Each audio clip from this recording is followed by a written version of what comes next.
Bismillahirrahmanirrahim. Assalamualaikum warahmatullahi wabarakatuh. Selamat pagi anak-anak. Mudah-mudahan kalian selalu sehat, tetap semangat, selalu berprestasi.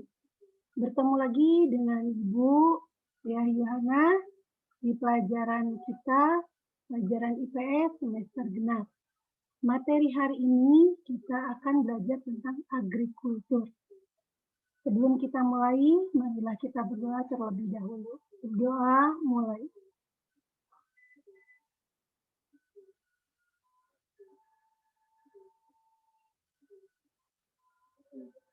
Selesai. Bagaimana kabar kalian? Mudah-mudahan kalian sehat, tetap menggunakan atau laksanakan protokol kesehatan untuk melaksanakan kegiatan di luar rumah. Ya, tapi memang sebaiknya kondisi seperti sekarang lebih banyak kalian lakukan di rumah saja.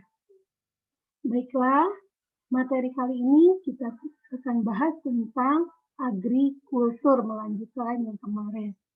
Ya, kita lihat materinya.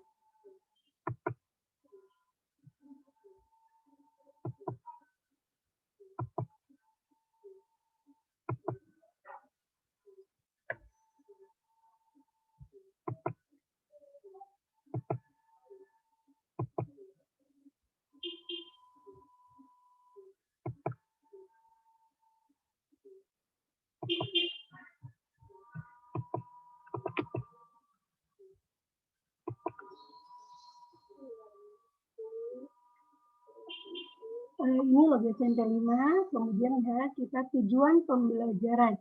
Setelah mempelajari materi ini, siswa-siswi diharapkan mampu menjelaskan pengertian agrikultur, kemudian menjelaskan potensi agrikultur di Indonesia, menjelaskan peran agrikultur di Indonesia, menjelaskan hambatan pengembangan agrikultur di Indonesia, dan menjelaskan strategi pengembangan agrikultur di Indonesia.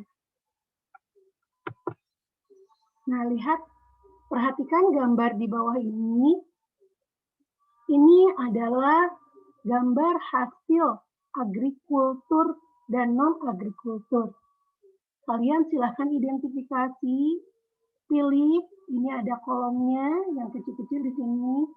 Bisa kalian identifikasi mana yang termasuk hasil dari agrikultur dan non-agrikultur. Ya, kalian bisa lihat, ini gambar pertama itu tentang cabai. Kemudian gambar kedua, ini apa ini hitam-hitam? Ini kayaknya kurang jelas ya apa, tiga kalian identifikasi. Yang ketiga pisang, kemudian keempat ini wortel, yang selanjutnya ini brokoli, kemudian ini yang kelima juga nggak jelas, kemudian yang selanjutnya ini apel, kemudian ini apa namanya yang dikeringkan itu anggur yang dikeringkan, kemudian ini buncis, kemudian ini sawi putih, ini brokoli, ini brokoli ya, kemudian ini cabai, tempe, ini kentang atau apa namanya kentang atau kalau nggak salah itu kentang lah ya, kemudian jahe, kemudian ini sawi putih, ini kacang pistasio atau kacang arab, kemudian ini kentang, ini sawi putih, dan ini juga sawi putih. Nah, kami identifikasi, kelompokkan, silakan, mana yang termasuk hasil agrikultur dan non-agrikultur. Setelah itu, kemudian kalian tulis dan identifikasikan. Bisa ya? Nah, selanjutnya kita lihat. Nah, kita sekarang setelah kamu bisa mengidentifikasikan, kita bahas tentang apa itu agrikultur. Kita lihat dulu judulnya, penguatan agrikultur di Indonesia. Apa yang dimaksud dengan agrikultur? Agrikultur merupakan kegiatan pemanfaatan sumber daya hayati yang dilakukan manusia untuk menghasilkan bahan pangan, bahan baku industri, sumber daya energi, atau untuk mengelola lingkungan hidupnya. Kegiatan pemanfaatan sumber daya hayati yang termasuk dalam agrikultur bisa dipahami orang sebagai budidaya tanaman, kemudian bercocok tanam, atau juga pembesaran hewan. Ya, jadi agrikultur itu tidak hanya mengatasi atau membahas tentang hasil tanah saja, tetapi ada terlebih lanjutnya. Kemudian di sini ada agrikultur dapat pula bermanfaat memanfaatkan ini tindak lanjut atau kelanjutan dari agrikultur yang berikutnya ya. Di sini dapat memanfaatkan mikroorganisme, kemudian bioenzim dalam pengolahan produk lanjutan seperti pembuatan keju dan tempe ya. Jadi misalnya kedelainya itu merupakan udah hasil dari produk agrikultur, tetapi yang lanjutannya pun masih disebut dengan agrikultur, tetapi memang produk lanjutan jadi tempe, jadi susu kedelai, kemudian juga di sini ada ekstraksi, bisa ekstraksinya hasilnya berarti ekstraknya ya. Kemudian penangkapan ikan atau eksploitasi hutan. Bagaimana kira-kira kamu bisa memahami materinya? Ya, kamu simak, pahami. Kita lanjutkan materinya. Nah, lihat, ekonomi agrikultur merupakan upaya peningkatan perekonomian dengan memberdayakan sektor pertanian. Bagaimana meningkatkan sektor agrikultur sebagai penopang peningkatan perekonomian Indonesia? Upaya peningkatan perekonomian sebaiknya diusahakan dengan peningkatan berbagai sektor, salah satunya dari sektor agrikultur atau pertanian. Dengan jumlah penduduk Indonesia yang sangat banyak, sektor penghasil pangan harus diupayakan agar dapat memenuhi kebutuhan masyarakat. Nah, itu tadi bahasan tentang agrikulturnya. Yang sekarang ada dukungan pemerintah dalam pengembangan agrikultur. Yang pertama, dengan pemberian subsidi pupuk serta benih. Kemudian hasil ini dimaksudkan agar pada sektor produksi dapat ditekan sehingga harga jual produk dapat bersaing namun terjangkau. Kemudian selain itu pemerintah juga selalu mengawasi harga-harga produk pertanian dengan tujuan untuk melindungi petani apabila harganya terlalu rendah dengan adanya penetapan harga eceran terendah dan harga eceran tertinggi. Kalau harga eceran terendah itu tujuannya untuk melindungi petani. Misalnya pada saat musim panen harga terendah yang ditetapkan untuk padi misalnya satu kuintalnya misalnya harganya 500.000 misalnya. Nah, kemudian itu tujuannya apa? Supaya petani tetap mempunyai pendapatan yang ada untungnya dari pada saat dia menanam. Nah, kemudian ada harga eceran tertinggi. Biasanya tujuannya untuk melindungi konsumen supaya harga barang tidak terlalu tinggi. Misalnya pada saat masa paceklik, tapi mungkin kamu tidak merasakan paceklik ya kalau di kota, tetapi kalau di kampung biasanya ada yang dimaksud masa paceklik, artinya masa bukan masa panen. Biasanya di luar masa panen itu contohnya beras harganya akan mahal ya, tetapi kalau di kita memang tahunya kok harga beras naik atau harga beras murah itu aja ya. Nah, itu biasanya ada harga eceran tertinggi. Nah, misalnya atau yang sekarang kita alami misalnya harga cabai sedang naik ya. Nah, itu tujuannya supaya harganya tidak boleh lebih dari 100.000 misalnya. Karena apa? Kalau masyarakat membeli cabai harganya lebih dari 100.000 akan keberatan. Jadi harga eceran tertingginya ditetapkan misalnya hanya 100.000 saja.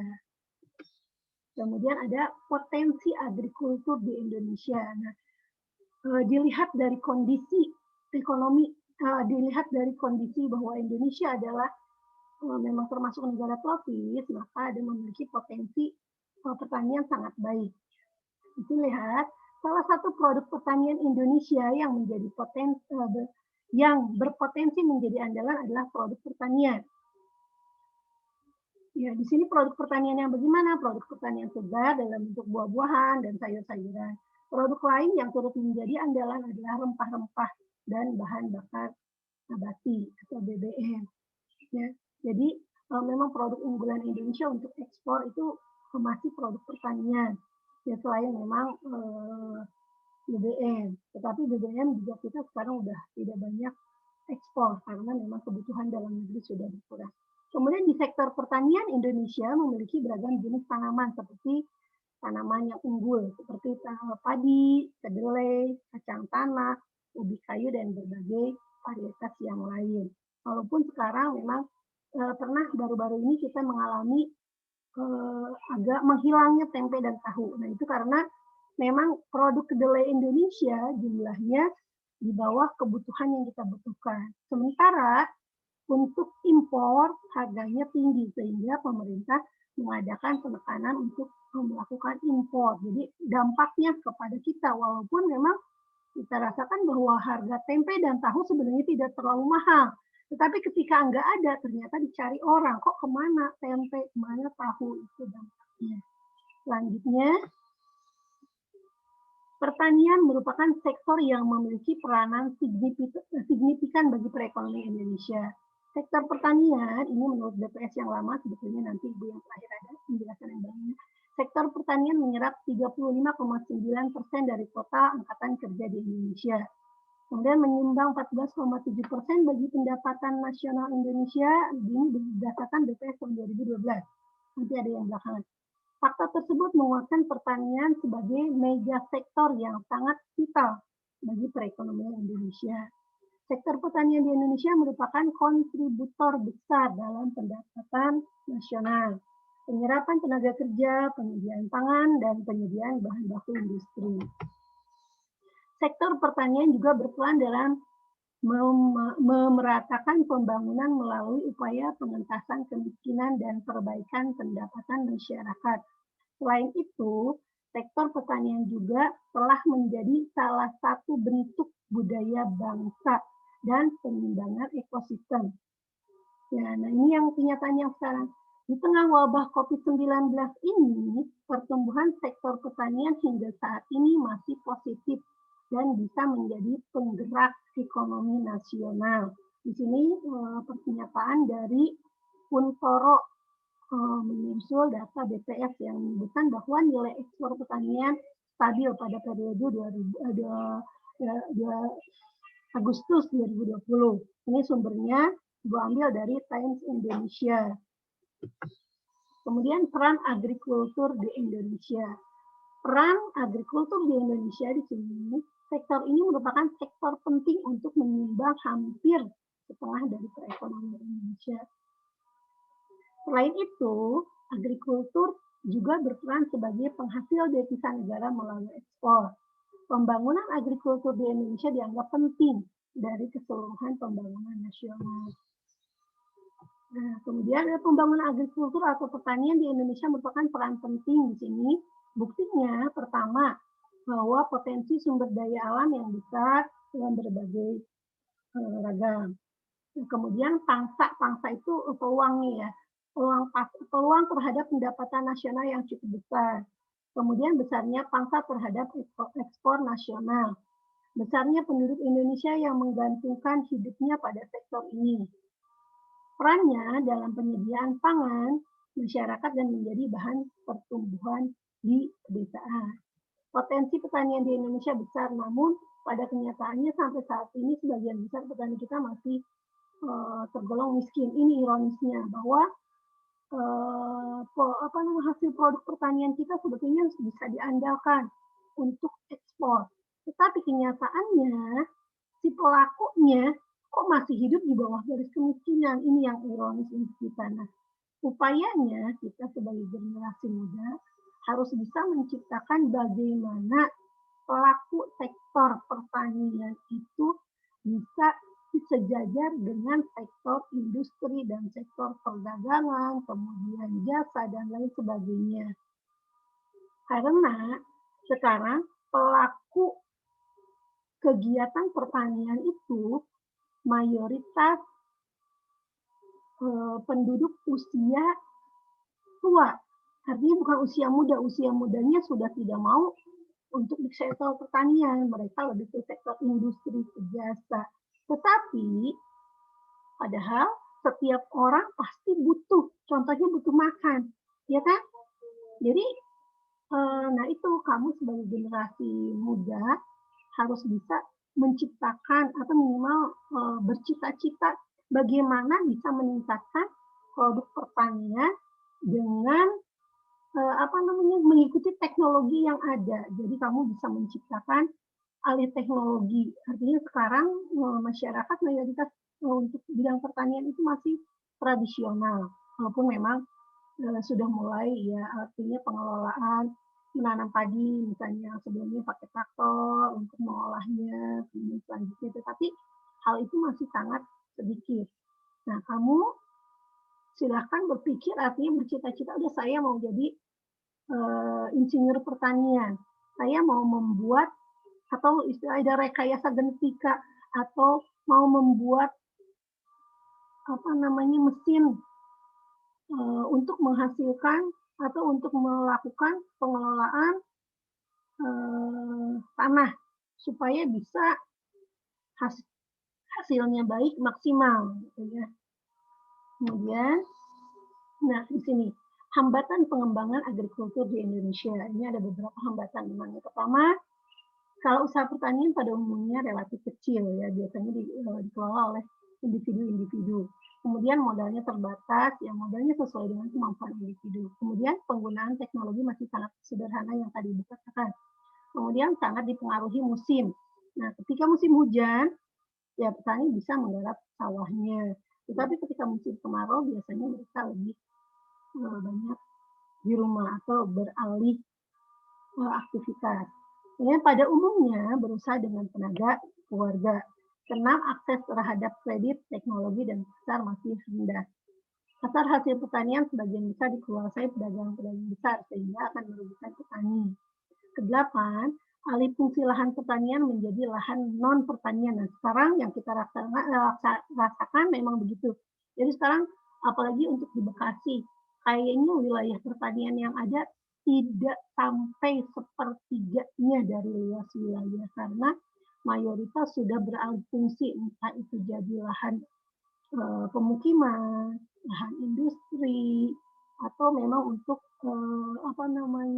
industri jasa ataupun industri perdagangan. Sehingga padahal setiap orang butuh makan. Makanan pokok kita adalah padi. Nah, sehingga apa dampaknya? Kita sekarang mengimpor dari negara lain karena kita sudah tidak mampu memenuhi kebutuhan dalam negeri kita untuk hal atau untuk masalah beras. Kemudian kurangnya penyediaan benih yang bermutu bagi petani. Nah, ada beberapa strategi yang akhirnya dikembangkan di Indonesia. Ini biasanya dikembangkan bekerja sama dengan BPPT atau dengan instansi-instansi terkait dan biasanya perguruan tinggi di Indonesia. Nah, yang dilakukan pertama dengan eco farming. Eco farming adalah strategi untuk tujuannya peningkatan sistem budidaya di sektor pertanian yang ramah lingkungan dan terintegrasi dengan kearifan lokal di setiap daerah di Indonesia. Biasanya ini menggunakan atau memanfaatkan sumber daya yang aman, yang berasal dari tanah. Kemudian kedua, distribusi pupuk secara merata. Distribusi pupuk secara merata di seluruh wilayah Indonesia. Maka yang ditempuh dalam strategi ini adalah petani diminta menjumlahkan kebutuhan pupuk untuk kebutuhan tanaman per hektar selama 1 tahun. Dengan cara ini, pemerintah akan mendapat kebutuhan pupuk selama 1 tahun sehingga dapat menyediakan stoknya sesuai dengan kebutuhan petani, supaya petani terhindar dari kelangkaan pupuk karena akan berdampak pada hasil yang diperolehnya. Kemudian yang ketiga ada perbaikan irigasi. Irigasi itu pengairan. Berarti pemerintah mengusahakan keterjaminan persediaan air untuk pertanian dengan perbaikan atau pengadaan irigasi yang baik. Kemudian di strategi yang lainnya ada dilakukan agrikultur atau pertanian adalah melakukan pembangunan dan perbaikan berbagai sarana pendukung di sektor pertanian. Tadi misalnya perbaikan dalam pemupukannya, kemudian misalnya dalam strategi pengelolaannya. Kalau kemarin masih menggunakan tenaga yang pakai tenaga manusia, sekarang udah pakai tenaga mesin. Kemudian diciptakannya alat yang bisa memudahkan pengelolaan tanah atau pengelolaan untuk meningkatkan hasil pertanian. Kemudian pembukaan lahan baru. Nah, di sini tapi untuk pembukaan lahan baru untuk sekarang ini, kalau di Jawa, Madura udah nggak ada. Biasanya ini di wilayah Kalimantan, Sulawesi, kemudian Papua, karena yang dulu-dulu mereka masih memanfaatkan atau menggunakan bahan makanan pokoknya di luar nasi atau di luar beras. Sekarang justru mereka juga mengikuti, walaupun memang ada upaya juga untuk mengganti makanan pokok itu tidak hanya beras, jadi ada makanan alternatif. Tetapi memang mayoritas penduduk Indonesia masih menggunakan nasi sebagai makanan pokoknya. Kemudian mempersiapkan sarana dan prasarana pendukung bagi sektor lain yang akan menyerap pertumbuhan tenaga kerja di Indonesia. Jalan, pelabuhan, listrik yang ada sarana utama dalam mempercepat pertumbuhan sektor ini. Sarana tersebut akan mempermudah distribusi hasil panen serta distribusi pada produk bagi para petani. Jadi artinya untuk melakukan distribusi dari petani sampai ke pasar itu akan lebih mudah kalau jalannya bagus. Kemudian baik itu distribusinya lewat darat, lewat laut atau udara. Kan apalagi biasanya mayoritas produksi hasil pertanian tidak tahan lama. Jadi biasanya dilakukan yang tepat dan cepat.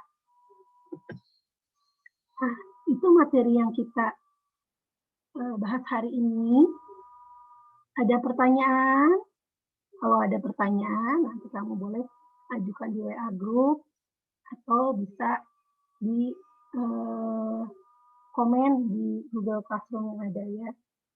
Nah, apa sih tadi yang kita bahas tentang agrikultur itu? Agrikultur intinya sebetulnya melakukan pengelolaan tanah. Nah, melakukan pengelolaan tanah tujuannya apa? Untuk peningkatan ekonomi kita, untuk memenuhi kebutuhan manusia. Nah, pengelolaan tanah itu ternyata tidak hanya menanam tanaman saja, tetapi pengelolaannya, kemudian juga untuk pengelolaan itu ada tingkat dasar, juga ada tahap keduanya. Misalnya kalau hanya dikelola lahannya tadi menanam tanaman, menghasilkan, misalnya menghasilkan sayuran, menghasilkan padi, tetapi juga ada produk lanjutan, misalnya tadi kedelai. Kedelai dijadikan sebagai tempe. Kemudian misalnya dari hasil peternakan, susu juga itu sebagai hasil dari agrikultur juga ya. Nah, kemudian ada lanjutannya diolah menjadi keju, diolah menjadi produk-produk yang lain, yogurt dan lain sebagainya. Nah, itu termasuk hasil agrikultur ya. Jadi dari produk pertanian. Nah, kemudian bagaimana kenyataan dan upaya yang dilakukan pemerintah tadi sudah Ibu katakan, mudah-mudahan kalian jelas. Nah, sekarang tugas kalian membuat TPS materi agrikultur dengan 5 mendatar dan 5 menurun. Ya, waktunya dari hari Rabu ini sampai Jumat pagi sebelum kita materi kedua. Karena Ibu maunya minggu ini kita tuntas materi, jadi Senin depan kita bisa ulangan harian pertama atau penilaian harian pertama ya, karena nanti akan ada kejutan untuk kedua. Gimana? Paham? Mudah-mudahan kalian paham ya. Siapkan alat tulisnya, jika kamu mau tulis tangan atau misalnya biar gampang kamu nanti pakai laptop buat kolom-kolomnya. Biasanya justru kalau kamu TTS, buat dulu soalnya, jawabannya baru dibikin kolom-kolomnya. Ya, insya Allah kamu sudah bisa. Nah, sebelum Ibu tutup, tetap lakukan di new normal ini dengan tetap melakukan pola hidup sehat dengan melaksanakan 3M, bahkan sekarang katanya 4M atau 5M. Pertama, mencuci tangan dengan sabun.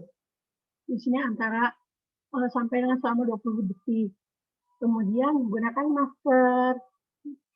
Ibu di rumah nanti Ibu menggunakan masker. Kita pakai maskernya biar sama-sama ya. Menggunakan masker. Kemudian menghindari kerumunan. Ya, kemudian menghindari berbagai permukaan benda yang menyentuh tempat-tempat umum. Ya, kamu hindari untuk segala menyentuh yang tidak perlu supaya penjagaan kamu yang pasti tetap sehat, semangat, dan berprestasi. Ibu akhiri, wassalamualaikum warahmatullahi wabarakatuh.